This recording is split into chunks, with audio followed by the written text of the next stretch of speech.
the bare necessities of life. Je suis Mehdi Colli, cofondateur de Team for the Planet et donc auteur du livre Écolo mais pas relou qui est aussi dispo en conférence. Quand j'ai cofondé Team for the Planet, je me suis rendu compte que la principale raison pour laquelle les gens investissent financièrement dans Team for the Planet, qui est un fonds d'investissement pour les innovations climat, c'était pas pour les innovations, c'était parce qu'on avait un nouveau mode de communication dans lequel on parlait d'écologie mais sans être anxiogène, sans être culpabilisant.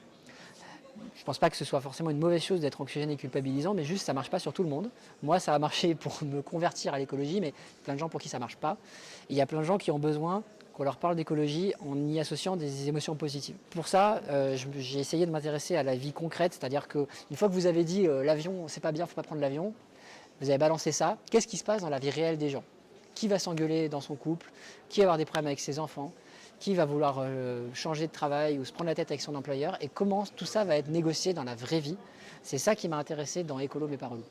Ma prise de conscience sur l'écologie, elle est venue parce que, à la base, je suis entrepreneur, donc j'ai monté des entreprises dans la tech internet et j'ai été pris à partie sur les réseaux sociaux par des collapsologues, je ne connaissais pas du tout, donc des gens qui étudient l'effondrement des sociétés, en particulier pour des raisons environnementales.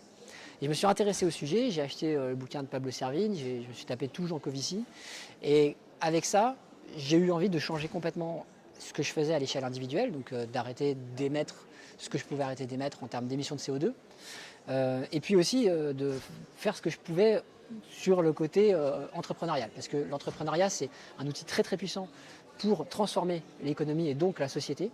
Et donc Team for the Planet, c'est un peu ça, c'est l'idée de dire tous ensemble quel impact on peut avoir à grande échelle sur les émissions de CO2 pour pas rester juste freiné par le fait que bah oui, une fois que moi j'ai changé, ça va pas révolutionner le monde. Plus qu'une crise, c'est un effondrement. Simplement, le truc c'est que le mot effondrement fait peur. Parce qu'on sait ce qu'on a, on se dit ça va disparaître et on ne sait pas ce qu'il y a derrière. Et des fois on imagine que l'effondrement d'une civilisation c'est forcément quelque chose d'anxiogène dans lequel des choses terribles vont se passer. Mais en fait non, c'est notre civilisation actuelle qu'on adore ou qu'on n'aime pas, mais en tout cas dont on voit les aspects réels, elle existe parce que d'autres se sont effondrés. Quand celle-ci se sera effondrée, et c'est ce qui est certainement en train de se passer, la question est qu'est-ce qu'on crée à la place? Et on est en train de créer en fait ce à la place. Et l'idée en fait dans ce bouquin et dans cette conférence, c'est juste de regarder le pratico-pratique de la vie de tous les jours pour que justement on arrive à se diriger vers une nouvelle société qui est plus compatible avec les contraintes environnementales, mais aussi plus kiffante dans les liens qu'on entretient tous ensemble.